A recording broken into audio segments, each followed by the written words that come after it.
Olá, sejam muito bem-vindos ao canal. Esse é o nosso primeiro vídeo.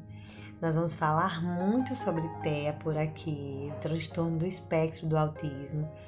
E hoje eu vou falar sobre um dos medos das mães que têm crianças com TEA, o medo do filho não falar. É algo muito frequente, há muito tempo eu escuto isso, né? Mais de 10 anos trabalhando com crianças com TEA e eu escuto bastante as mães falando disso. Ah, Priscila, será que meu filho não vai falar? Uma criança com autismo, a gente espera até quanto tempo para saber se ela vai falar? Normalmente, realmente associando, né, o TEA com a questão da falta da fala, né? Relacionando bem isso. E a gente sabe que existe realmente crianças com TEA que não falam, são autistas não verbais. Essas crianças, realmente acontece isso. Mas normalmente são crianças que têm um comprometimento maior, são autismos mais graves, ou então é algum comportamento, algum comprometimento, alguma comorbidade, é autismo mais alguma coisa, né? Mas não necessariamente a criança com TEA ela não vai falar. Eu me lembro muito bem de um caso que eu atendi há um tempo, de uma mãe que chegou muito angustiada no consultório com uma criança com 3 anos, né, o filhinho. Tinha recebido há pouco tempo o diagnóstico. Ela veio muito aflita porque ela tinha recebido esse diagnóstico e ela veio realmente desesperançosa de que esse filho fosse falar. Ela chegou muito abalada. Ela relacionava isso, né? A questão do que autista não falava.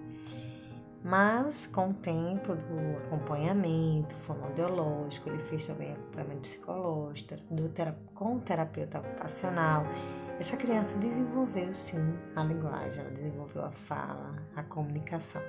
Todo aquele medo, né? Aquela angústia toda, aquele medo da criança, do filho não falar, não se concretizou. E ele realmente não saiu do espectro do autismo, né? Ele continuou tendo as características próprias, né, do autismo, mas ele desenvolveu a fala. Eu me lembro que, nesse caso, desde muito cedo, essa criança ela demonstrava que ela não interagia. Ela era uma criança que tinha sido adotada, mas chegou bem cedo, chegou com 1 semana de vida e desde sempre, depois ela foi vendo isso, foi juntando as coisas. Essa criança ela não interagia, ela não reclamava quando estava com fome, ela não reclamava se estava a fraldinha suja, ela não balbuciava, ela era uma criança caladinha, quietinha. Não fazia os balbucios que normalmente a gente espera, né, dos bebês, mamabá, mamamá, bababá, brrr, né? A criança que tem, normalmente a criança com audição normal, ela brinca com os sons, ela fica fazendo esses barulhinhos, e há um retorno auditivo, e ela fica lá brincando. E quando a mãe significa, né, ela continua, né, dá sentido aquilo ali, é mamãe, né? É uma fase tão importante. Isso não aconteceu com ele. Essa criança, ela, de alguma forma, de certa forma, foi até algo assim, um alívio para eles. Essa criança não dá trabalho porque o irmão, que ele tinha um irmão, né, que tinha 3 anos. Esse irmão, quando bebê, deu muito trabalho. Era uma criança assim, tinha problemas respiratórios, tinha muitas cólicas, uma criança que não dormia bem, então era todo mundo exausto, eles não dormiam.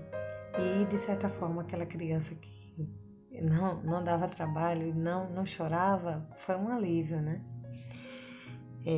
Não se percebeu muito no início. Essa criança fez 2 anos ainda não falou.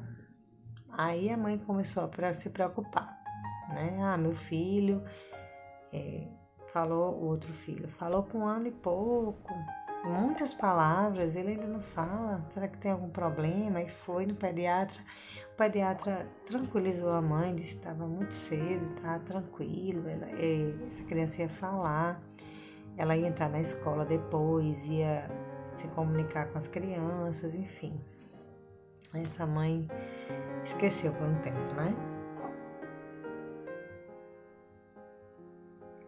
Aí já existiam alguns outros, né, outros indícios, né? Era uma criança que não gostava de barulhos, né? As pessoas da família visitavam a casa e ele colocava a mãozinha no ouvido, né? Ele ficava angustiado, gritava, brincava diferente. O irmão queria brincar com ele, preferia ficar reservado e enfileirando carrinhos, né?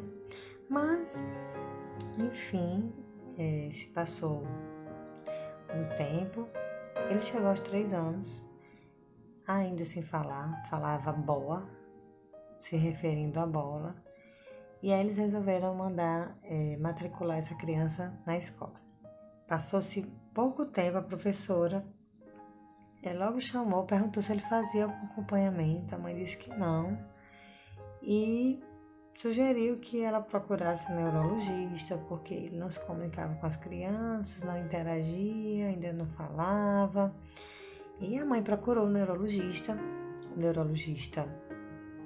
diferente do pediatra, logo sugeriu que ele tivesse dentro do espectro do autismo. Ela ficou desesperada ao ouvir aquilo ali, abaladíssima, porque tudo aquilo ali, né, aquele atraso todo era por causa, a justificativa era por causa do TEA, e o TEA era o TEA que fazia com que ele não falasse, né? O médico sugeriu que ela procurasse fonoaudiólogo, procurasse as terapias para fechar ainda um diagnóstico, mas ele provavelmente já estava certo de que ele estaria dentro do espectro.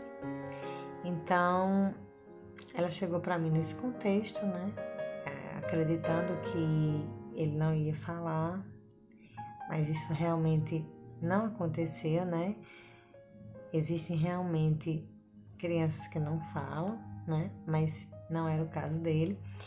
E o que eu tenho para falar para você, mãe de autista, né? Mãe de criança com diagnóstico com TEA, é que o seu filho, por ter esse diagnóstico, não necessariamente não vai falar. Ele pode sim falar, né? Quanto antes buscar os acompanhamentos, o quanto antes buscar as terapias, né? Ele vai começar a ser estimulado, né? Em casa também, a mãe estimulando em casa é muito importante. Na verdade, vocês passam muito mais tempo do que nós, né, profissionais, com eles, conhecem bem seus filhos. E isso vai contribuir e muito, né, para o desenvolvimento deles. Então, não existe essa relação de criança com TEA não fala, tá bom? Esse é o recado de hoje. Um beijo no coração de vocês. Até a próxima.